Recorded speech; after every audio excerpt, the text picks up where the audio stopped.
Монгол Солонгосын хамтарсан ховор металлын судалгааны төвийн нээлт боллоо. Энэ төв нь ховор металл судалгааны чиглэлээр манай улсад анх удаа байгуулагдаж байгаагаараа онцлог юм а.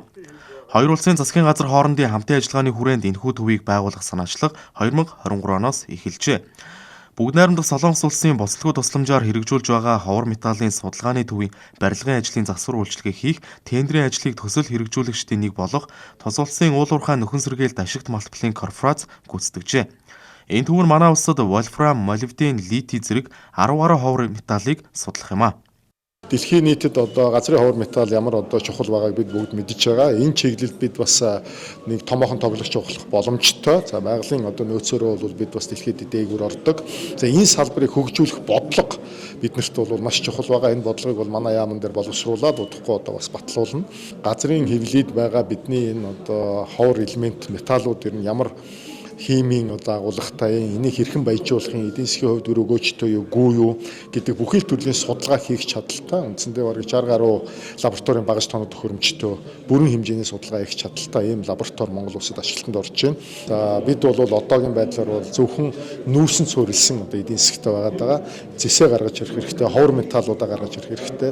Дэлхийд өрсөлдөх бидний боломж л одоо нэгдэгт хувь нэмэр оруулахын лаборатори юм аа л гэж харах хэрэгтэй. Монгол улсын эдийн засаг томоохон байр суурь эзэлдэг уулуурхайн салбарт хамтын ажиллагаа инх өргөжин хөгжиж байгаад таатай байна. Монгол Солонгос улс газар нутгийн хувьд хилдэггүй ч хамгийн ойр 3 дахь чөр хэмээн бид онцолдгоо.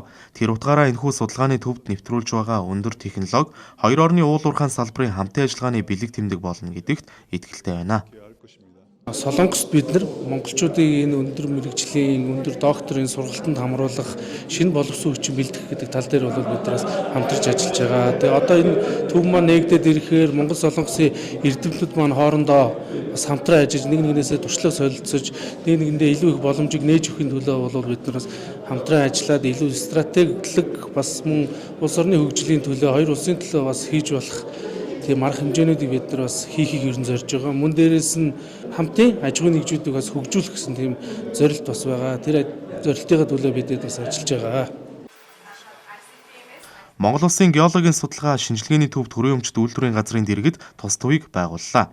Төслийн гүйцэтгэгчээр Солонгосын геолог Эрдэс Баялагын хүрээлэнгийн судалгааны баг болон Монголын талаас геологийн судалгаа шинжилгээний төв төрийн өмчт үйлдвэрийн газар хамтран ажиллах юм а. Энэ төв нь газрын ховор элемент болон ховор металлын хүдрийг баяжуулах, технологиг хамтран судлах, Солонгосын дэвшилтэд баяжуулах технологиг нутагшуулах, хүний нөөцийн чадварыг бэхжүүлэх, хоёр орны аж ахуй нэгжүүдийн хамтын ажиллагааг өргөжүүлэх, энэ улс технологийн солилцоог дэмжих, судалгаа шинжилгээний шинэ боломжийг нээх өндөр ач холбогдолтой юм а.